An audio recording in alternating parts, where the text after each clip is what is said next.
শীতকালে অনেক ধরনেরই শাক সবজি পাওয়া যায় মার্কেটে, বাট তার মধ্যে আমার প্রিয় হচ্ছে এই শাক ভাজিটা। চলো তোমাদের সঙ্গে শেয়ার করছি দারুণ মজার মূলো শাক ভাজি। বাট মূলো শাকের ভাজিতে আমি কিন্তু মূলোটাও দেবো।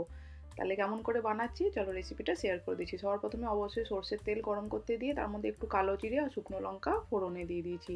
30 সেকেন্ড মতন একটু ভাজা ভাজা করে নিলাম, সুন্দর মিষ্টি একটা গন্ধ বেরোতে দিয়ে দিলাম রাফলি চপ পেঁয়াজ আর রসুন। আমি এখানে একটা বড় সাইজের পেঁয়াজ কুচি নিয়েছি, আর এখানে 3 থেকে 4 কোয়া রসুন নিয়েছি। সব কিছু একটু জাস্ট নর্মাল চপ করে নিয়েছি, দিয়ে ভালো করে এটাকে ভাজবো।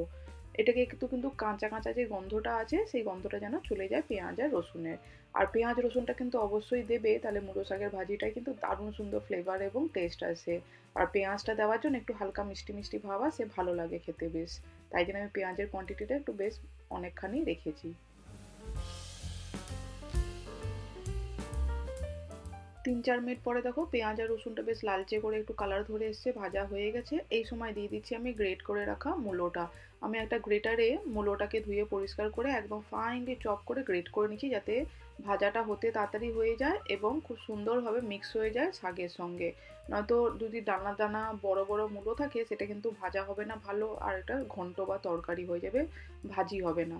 আর মূলোটা কিন্তু বেশ বড় সাইজের একটা মূলো নিয়েছি, দেখিয়ে বুঝতে পারছো গ্রেট করার পরে কতটা হয়েছে। এটা ভাজা করার পরে কিন্তু একটু কমে যাবে।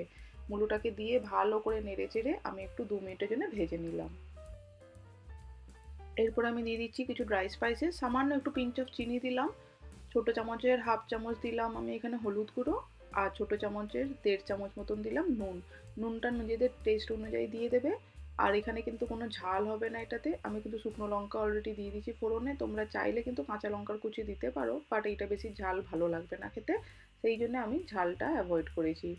দিয়ে ভালো করে নেড়েচেড়ে মিক্স করে এবারে মূলোটাকে আমাদেরকে সবার প্রথমে ভালো করে ভেজে নিতে হবে। মূলোটা ভালো করে যখন 60-70% ভাজা হয়ে গেছে, দেখো এরকম নেড়েচেড়ে রেখেছিলাম আমি মিডিয়াম ফ্লেমে। মোটামুটি 3-4 মিনিট পরে দেখো মূলোটা মোটামুটি 60-70% ভাজা হয়ে গেছে, যেহেতু আমি একদম ফাইনলি চপ করেছিলাম। মূলোটা মোটামুটি ভাজা হতে দিয়ে দিচ্ছি এর মধ্যে আমি আগে থেকে ধুয়ে কেটে পরিষ্কার করে রাখা শাকটা। শাকের কোয়ান্টিটি কিন্তু বেশিই থাকবে, অফকোর্স এটা মূলো শাকের ভাজি হচ্ছে সেই জন্যে শাকটাকে ধুয়ে পরিষ্কার করে ভালো করে ধুতে হবে, যাতে কোনো রকমের বালি বা কাঁকড় না থাকে।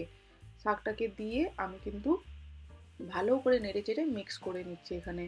শাকটা দেওয়ার পরে ভালো করে মূলোর সঙ্গে এবং পেঁয়াজ রসুনের সঙ্গে মিক্স করে আমি এটাকে, কোনো কিন্তু জল দেওয়ার দরকার নেই, শাক থেকে আর মূলো থেকে জল বেরিয়ে কিন্তু এটা সেদ্ধ হয়ে যাবে। এটাকে ভালো করে মিক্স করে ঢাকা দিয়ে দিচ্ছি মিনিট 2-3 জন্যে। একটু শাকটা নরম হয়ে আসবে, তারপরে আবারও একটুখানি ভাজা ভাজা করে নেবো ঢাকনাটা খুলে। তাহলে দেখবে একদম ঝরঝরে ভাজা হবে এবং খেতেও টেস্টি হবে।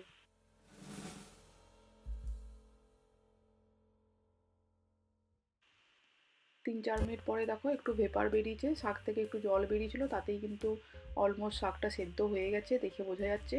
আর আমি এটাকে বেশি করবো না, ঢাকনাটা খুলে দিয়ে এবার একটু হাই ফ্লেমে এটাকে নেড়ে চেড়ে একটু ভাজা ভাজা করে নেবো, একটু যাতে কালারটা চেঞ্জ হয়ে যায় আর একটু ভাজা ভাজা হয়ে যায়। এটা কিন্তু গরম ভাতের সঙ্গে জাস্ট ফাটাফাটি লাগে। তাহলে এই শীত থাকতে থাকতে অবশ্যই মূলো শাকের ভাজিটা সিম্পল স্টাইলে হলেও এরকমভাবে বানিয়ে খেয়ে দেখো, আশা করি সবার খুব ভালো লাগবে। ভালো লাগলে অবশ্যই যেতে চ্যানেলটাকে লাইক শেয়ার সাবস্ক্রাইব।